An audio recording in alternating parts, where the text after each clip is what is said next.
This is James, rich, powerful, handsome, and above all, a certified playboy. He didn't just avoid love, he mocked it. He bragged to his friends that no woman alive could ever win his heart. And many tried, the rich, the stunning, the smart, the submissive. Yet none succeeded. Until one day, the unthinkable happened. James, the man who didn't believe in love, would fall not for a celebrity, not for a billionaire's daughter, but for a homeless girl with nothing but a broken past. How? How did a girl with no shoes capture the heart of a man with everything? Well, sit back, relax, and grab your popcorn. Because what you're about to witness is not just a love story, it's a story of redemption, humility, and a love that broke every rule. And if you're just tuning into this channel, don't forget to hit that subscribe button and give this video a thumbs up so you never miss the powerful stories we bring your way. Let's get into it. James Okonkwo was everything a man could dream to be: young, wealthy, and dangerously handsome. From owning oil companies to having real estate across continents, James was one of the most influential billionaires in the country. But there was one thing he didn't believe in: love. To him, love was a scam, an illusion, a calculated lie designed by women to milk men dry. And he had every reason to think so. Since his rise to power, women had only ever seen his bank account. Many threw themselves at him: models, actresses, even politicians' daughters. But he'd mastered the art of pretending, using, and discarding them like last season's fashion.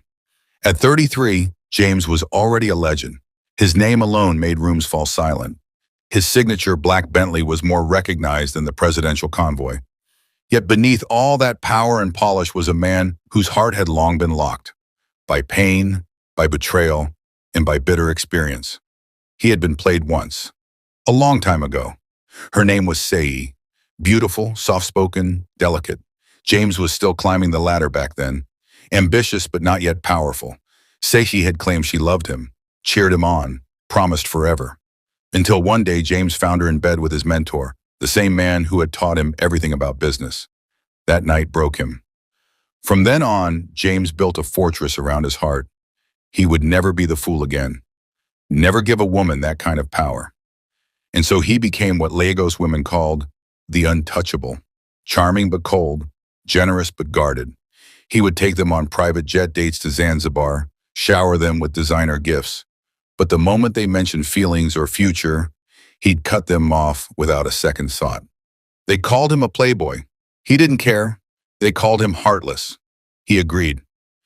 Every Friday, a new girl entered his mansion. Every Sunday, she left, sometimes crying, sometimes angry, always confused. They tried everything. Some cooked fancy dishes, hoping food would win his heart. Others cleaned his entire mansion without being asked. One even got a tattoo of his name on her wrist. James, unimpressed, he believed all women were the same: strategic, transactional, and temporary.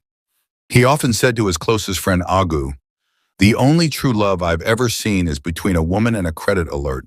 And Agu would laugh, though he'd sometimes wonder if James truly believed that, or if he was just afraid. One evening, James hosted a private rooftop party at his penthouse. Champagne flowed, the Lagos skyline sparkled behind them, and a popular singer was performing live. A supermodel leaned on James's shoulder, whispering sweet nothings in his ear. He smiled politely but looked away, bored, empty, disconnected.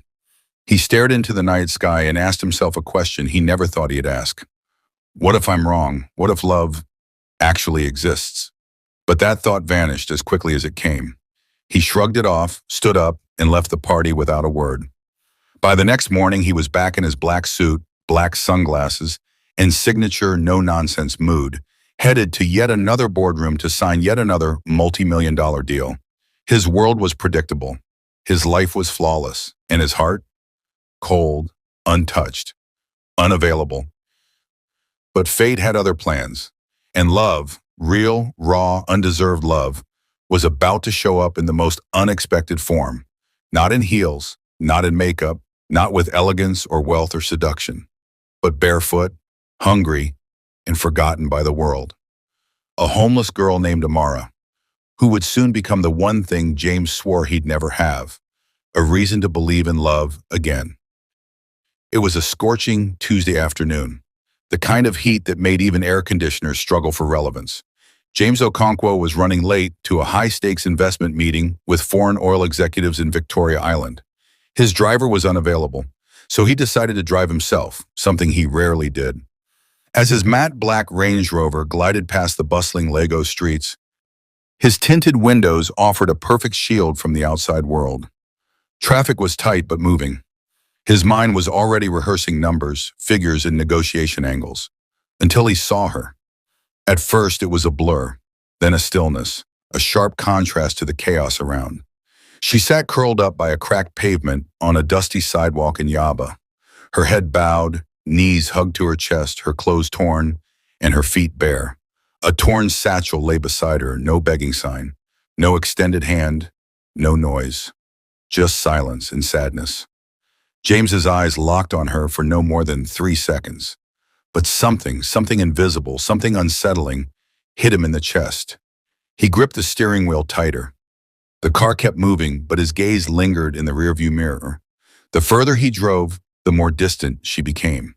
But his heartbeat didn't settle. It wasn't her beauty. She wasn't dolled up. Her hair was messy, her face dull with dust and fatigue. But there was a rawness, a depth in her posture, as though she carried 1,000 silent stories on her back. 5 minutes passed. His chest tightened.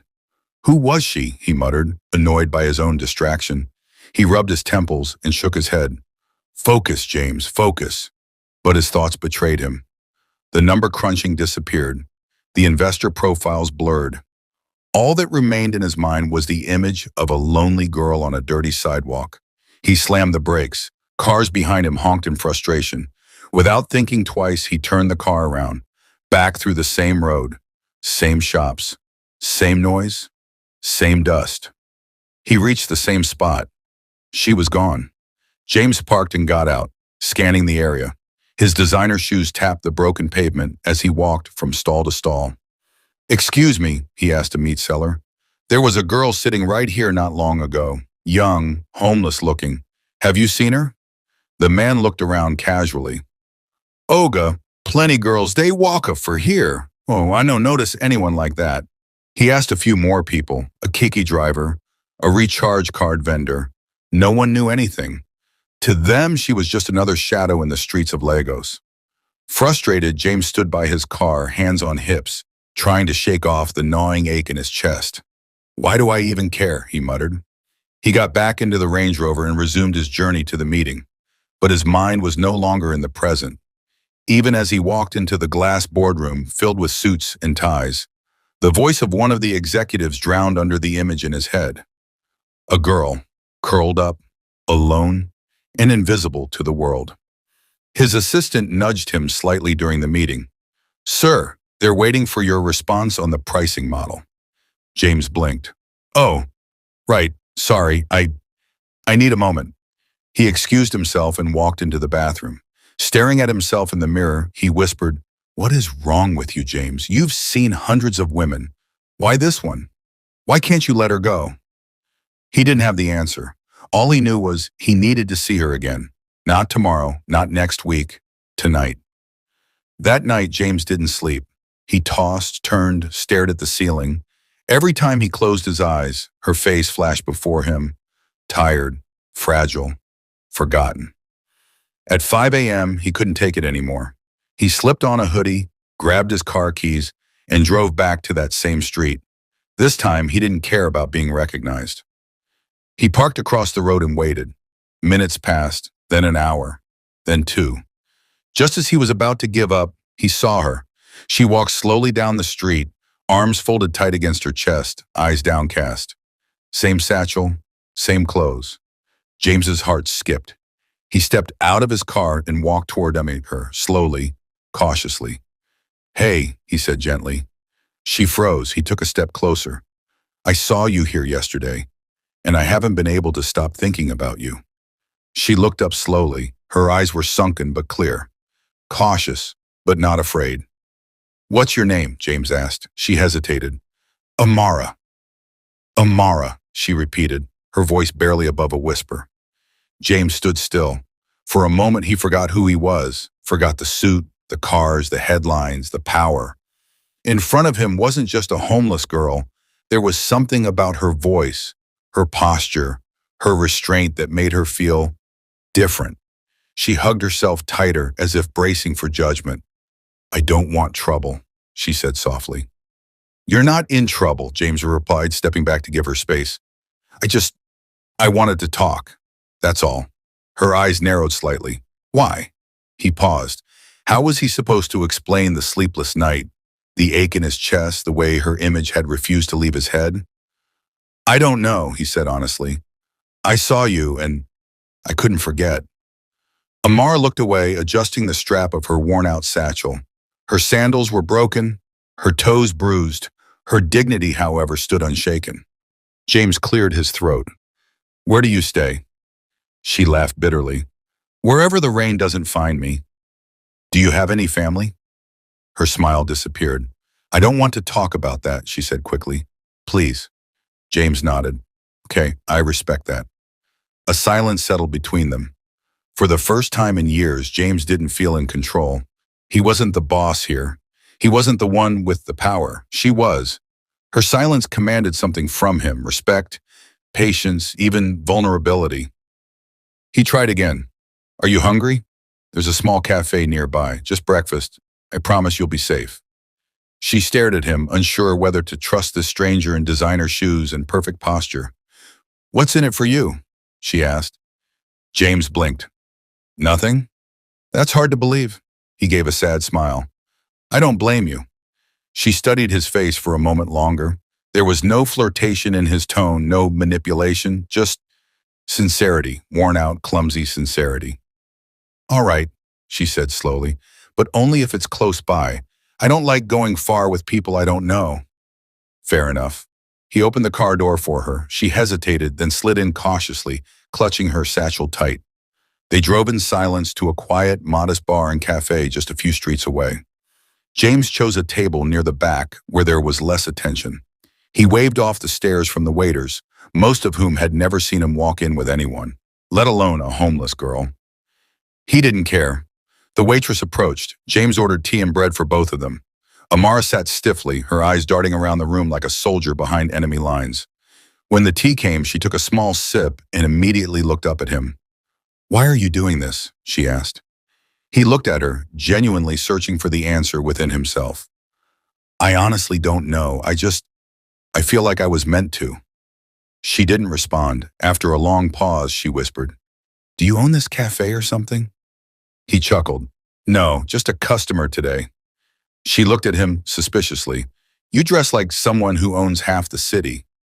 James smiled and looked down. It was the first genuine smile he'd worn in weeks.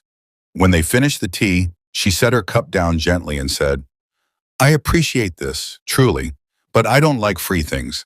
I don't want to feel like I owe anybody anything." "You don't owe me anything," James said, "but I still want to earn something," she replied quickly. "Please, if you can just give me a job. I can cook, I can clean, I can even water plants. I don't care. I need a reason to wake up every morning. I don't want to be pitied." James stared at her. There was no manipulation in her eyes, no trace of a woman trying to seduce or impress. She wasn't here to beg. She was asking for dignity. A slow warmth spread in his chest. "I own a few places," he said carefully.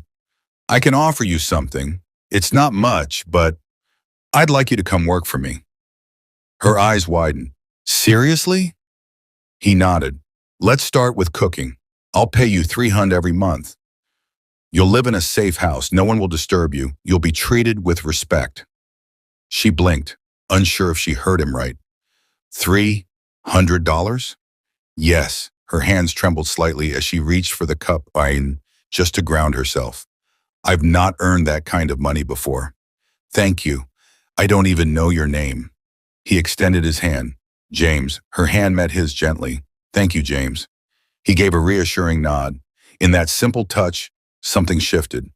Neither of them realized it yet, but the cold billionaire and the homeless girl had just stepped into each other's worlds. and nothing would ever be the same again. James didn't take Amara to his main mansion in Banana Island. That place was too exposed, too loud. Instead, he drove her to a modest but elegant guest house tucked away in Ikoyi. Security was tight, but the home itself was quiet, clean, and fully furnished. As the Range Rover pulled into the compound, Amara stared in disbelief. The house was bigger than any building she'd entered in years. "This place is huge," she muttered, her fingers wrapped around her tattered satchel. James smiled. "You'll get used to it." A middle-aged woman named Clara, the property caretaker, came out and greeted them with a slight bow. "Good evening, sir." "Clara, meet Amara," James said. "She'll be staying here and working as my personal cook. Please make sure she gets everything she needs." Clara nodded with a warm smile. "Welcome, my dear." Amara stood frozen at the doorstep, uncertain whether to step in with her dust-covered slippers. James noticed. "You can come in," he said gently. "This is your home now." The words hit Amara like a wave. She hadn't heard the word home used for her in years. Inside, Clara showed her around. A well-equipped kitchen, 2 guest rooms, and a small balcony with a view of the garden. Amara stood in the kitchen for a long time, running her hands over the clean marble counter like it was a dream. "I'll cook something for you now," she said suddenly. James raised a brow. "Are you sure? You've barely rested." "I've been resting for months, sir. I want to earn this." He nodded. "Okay then, surprise me." She smiled, barely, but enough to soften the room, and got to work. Within an hour, the aroma of seasoned tomato stew filled the house. The scent of jollof rice, fried plantain, and grilled fish made James step out of the study and glance toward the kitchen. "You did all this already?" Amara was plating the food with care. "Yes, I hope it's okay." James sat at the small dining table and took his first bite. He paused, then another, then slowly leaned back in his chair, surprised. "This is incredible," he said, chewing slowly. Amara smiled. "I'm glad. I've eaten in 5-star restaurants all over the world," James said. "But this tastes like home, like something my mother would have made." Amara blinked. "That's the best compliment anyone's ever given me." From that moment, her role as the cook was sealed. But she became so much more. She didn't just prepare meals, she organized the spice rack alphabetically. She polished the cutlery until they reflected like mirrors. She cleaned the house top to bottom without being asked. She even sewed a small tear on one of James's expensive curtains, quietly, without fuss. James began to notice the little things. How she greeted him in the morning with her eyes, not just her mouth. How she sang softly to herself while sweeping. How she never touched anything that didn't belong to her. No curiosity, no greed. And unlike the many women who had tried so hard to impress him before, Amara wasn't trying at all. That's what made it dangerous. One evening, James came home late from a long day of board meetings. He was tired, mentally drained, and irritable. But the moment he stepped into the house, the smell of egusi soup filled his senses. Amara appeared in the hallway holding a tray. "I thought you might be hungry," she said quietly. He stared at her. No woman had ever thought of his stomach without being paid extra or asked to do so. "Thank you," he said. "You are always one step ahead." She smiled, just trying to keep the job. But James knew this wasn't about the job. Another time, he caught her kneeling by the flower bed in the garden, whispering to the plants as she watered them. He stood at the window, watching her without knowing why. Something inside him stirred, a warmth, a danger. He shook his head and walked away. "This is just gratitude," he told himself. "She's just different, that's all." But deep down, a battle had begun in his chest. The man who swore no woman could ever touch his heart was beginning to lose the fight, and he didn't even know it yet. It started with the little things. James Okonkwo, the billionaire playboy who could fly to Dubai just to have lunch and be back in time for dinner, found himself looking forward to breakfast in a quiet guest house in Ikoyi just to hear Amara say, "Good morning." He'd sit at the dining table with files in front of him, pretending to read, but secretly watching the way she moved in the kitchen, the way she folded dish towels so neatly, like each crease mattered, the way she hummed softly when she didn't know anyone was listening. The way she always said thank you for things most people ignored. James started coming home earlier. He canceled unnecessary meetings. He even stopped entertaining the idea of bringing other women around. His mansion in Banana Island gathered dust. But he didn't care. Something was happening, and he didn't like it, because it wasn't supposed to happen. One afternoon, as Amara served him a bowl of pepper soup, James blurted out, "You don't have to wear that same gown every day, you know. I can give you money to buy more." She froze, surprised. I'm okay, sir. This one still works. But it's torn at the sleeve." She looked at it briefly and smiled. "Then I'll stitch it tonight." He wanted to say more, offer her a wardrobe, take her shopping, buy her something expensive, but he bit his tongue. She was proud. He respected that. But why was he noticing her sleeve? Why did it bother him? Why did she bother him? Later that night, he stood in his study holding a glass of wine, staring out the window, thinking about her voice, her laugh, her resilience. He didn't realize how long he'd been standing there until Clara, the caretaker, walked past him and muttered with a smile, "Sir, you've been standing there for 30 minutes. She really must be special." James turned. "What?" Clara chuckled. "I'm not blind, sir. I see how you look at her." James frowned. "She's just different." "Exactly what Clara said. That's the danger." The next morning, Amara served him akara and pap. As she set the tray down, James did something that shocked them both. He pulled out a second chair and said, "Sit. Let's eat together." Amara blinked. "Sir?" "I'm not asking. I'm inviting." She shifted uneasily. I can't. You're my boss. I'm just your cook. It wouldn't be right." James looked her straight in the eyes. You're more than that." The words slipped out before he could stop them. A long silence followed. Finally, Amara nodded slowly and sat, nervously, like someone entering a forbidden room. They ate in silence at first. Then she cracked a soft joke about the pap being too thick. He laughed genuinely for the first time in days. Their eyes met. It lingered. Then she quickly looked away. That night, James couldn't sleep. He tossed. He turned. He scrolled through his phone trying to distract himself. Models messaged him. Socialites sent photos. His phone was buzzing. But the only woman he wanted to talk to was asleep down the hallway. The next day, James met with his best friend, Agu, at his private lounge. Agu, a rugged businessman with a sharp tongue and a soft heart, sipped from his drink and listened as James finally confessed. "Bro, I think I'm falling for her," James said. Agu nearly choked. "Wait, what?" "I don't know how or when it started, but it's there, and it's real." Agu stared at him. "You mean Amara, the cook?" James nodded slowly. "Yes." Agu laughed loud and hard. "This life is sweet." James Okonkwo, the heartbreaker of Lagos, caught feelings for his own cook. "My brother, wonders shall never end." "It's not funny," James said, rubbing his face. Agu calmed down and leaned closer. "All right, let me ask you this. Do you trust her?" James nodded. "With my life." "Does she make you feel peace?" He nodded again. "Like I'm not pretending." Agu smiled. "Then go for her. Don't let pride or class get in the way. If your heart beats for her, pursue her. She might be a cook today, but you can make her a queen tomorrow." Those words echoed in James's mind as he drove home that night. She might be a cook today, but she was already something more to him.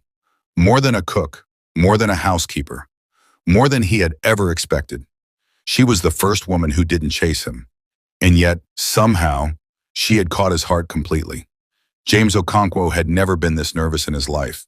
And that said a lot for a man who once negotiated a $120 million oil deal in front of 17 foreign investors without blinking. But this was different. This was Amara. He paced the length of his bedroom, holding a small velvet box in his hand. Inside it sat a sparkling diamond ring, custom-made, elegant but simple. Not too flashy, though, just like her. He had spent the past week battling with himself. Every time he saw her in the kitchen, every time he passed her in the hallway, he knew. And now he was in love, and not the kind of love you fake for social media or hide behind wealth. This was real. raw, vulnerable. The kind of love that made you want to protect someone more than you wanted to protect yourself.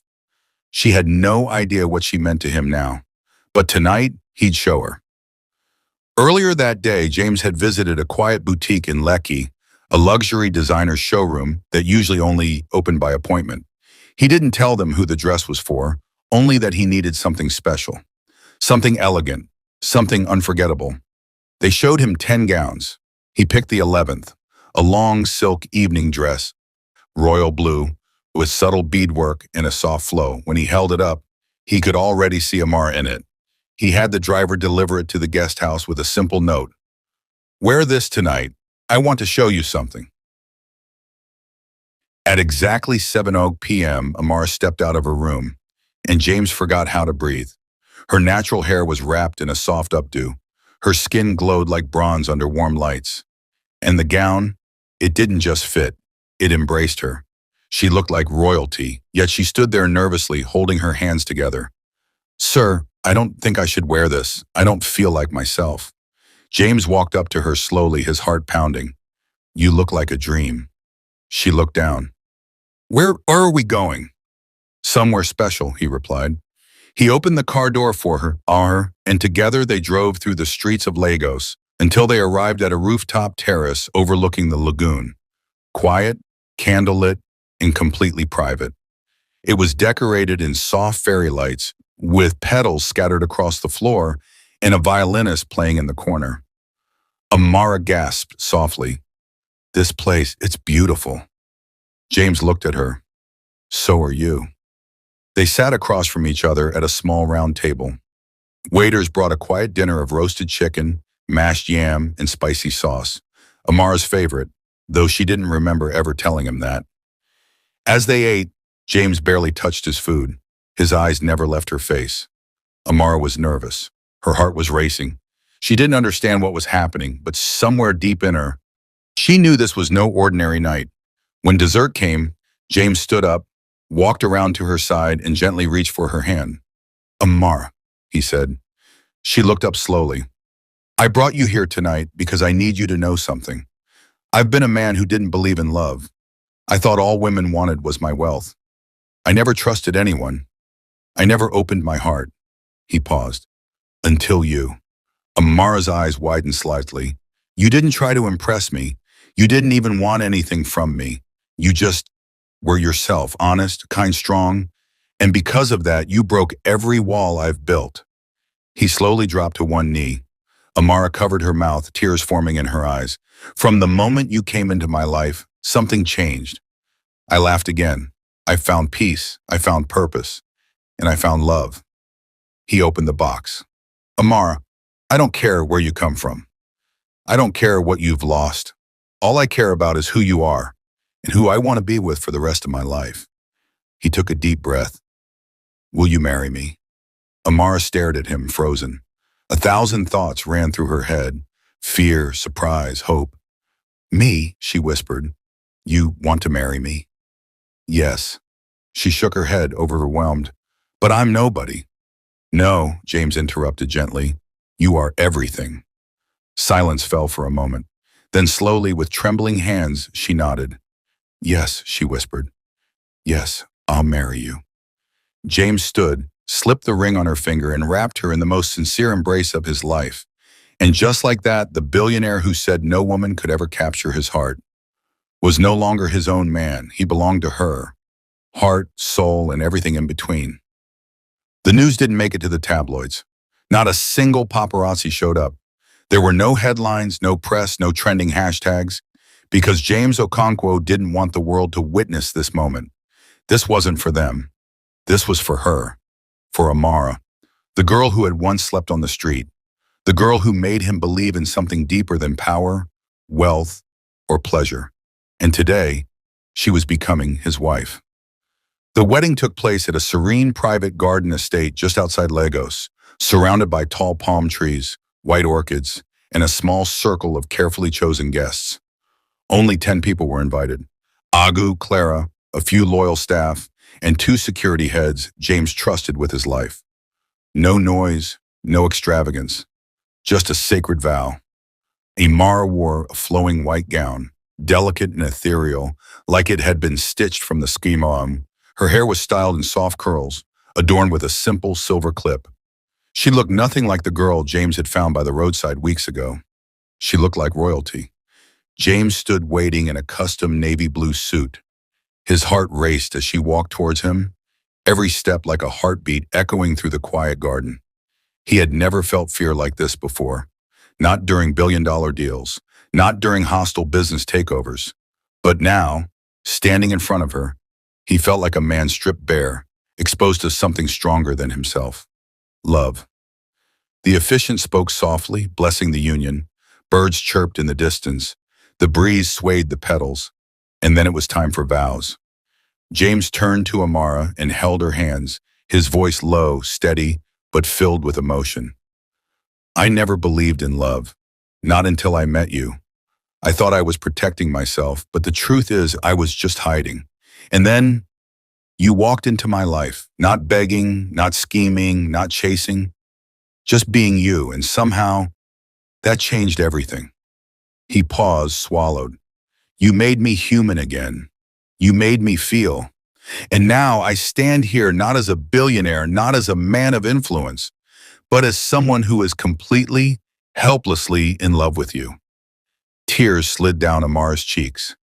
James gently wiped them with his thumb. And I promise, with everything I have, with every resource, every breath, every ounce of strength, I will protect you. I will honor you. And I will fight for you. He looked her in the eyes. No matter what your past holds, no matter who tries to bring you down, you are my future, and I swear, on my name, on my legacy, on my soul, I will stand by you until my last day. Amara was weeping now, silently. She had never heard anyone speak about her like this, let alone to her. She placed her trembling hand on his chest. And I promise to love you with the heart of someone who's known pain, but still chooses joy. I promise to be your peace, to honor the trust you've given me, and to never take for granted the miracle that this moment is. They exchanged rings, and just like that, what the world would have called impossible became destiny. The reception was quiet, elegant, and soaked in laughter. Agu gave a funny speech about how he never thought James would fall for anyone, let alone his cook. Everyone laughed, even Amara, but James just kept staring at her. She was glowing, not just from the makeup or the lights, but from something deep inside.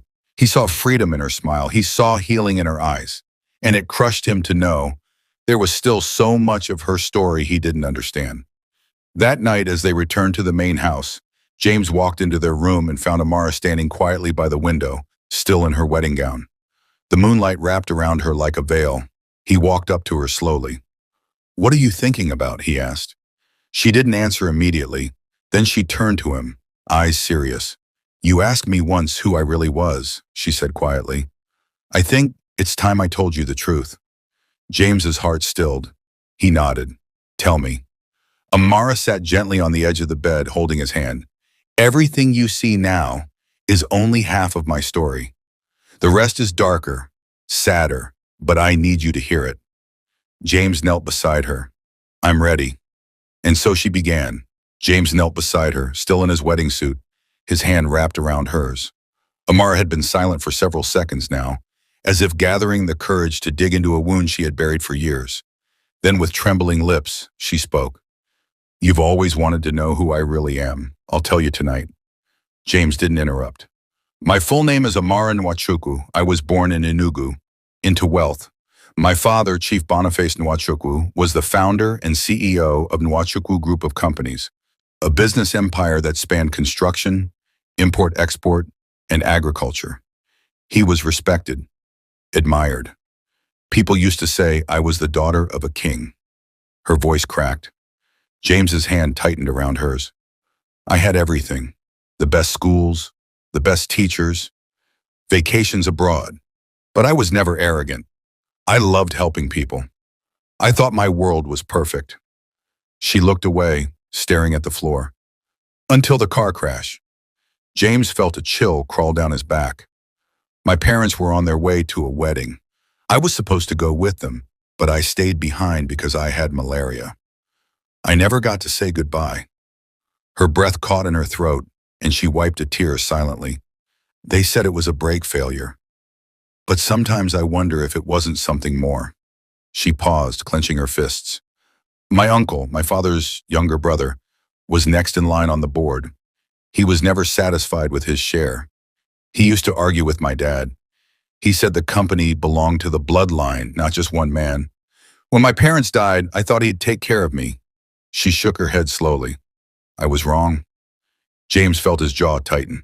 He came to the house the day after the funeral. He brought his lawyers. He told me everything now belonged to him.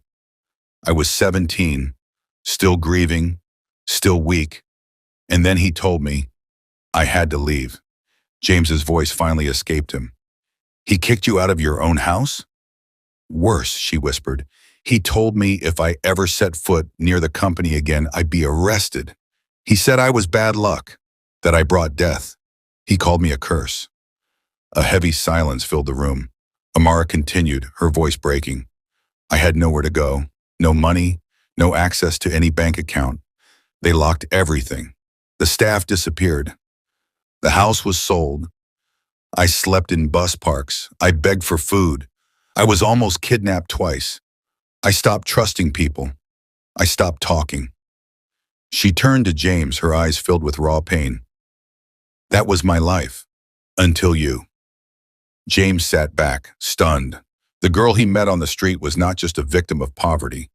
She was a fallen princess, cast out by her own blood, robbed of everything, and still standing, still cooking, still smiling, still singing while she swept.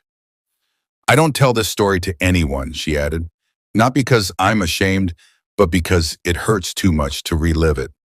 James rose to his feet slowly, then sat beside her on the bed. I had no idea, he said softly. No idea what you've been through. She nodded gently. I didn't want you to marry me out of pity.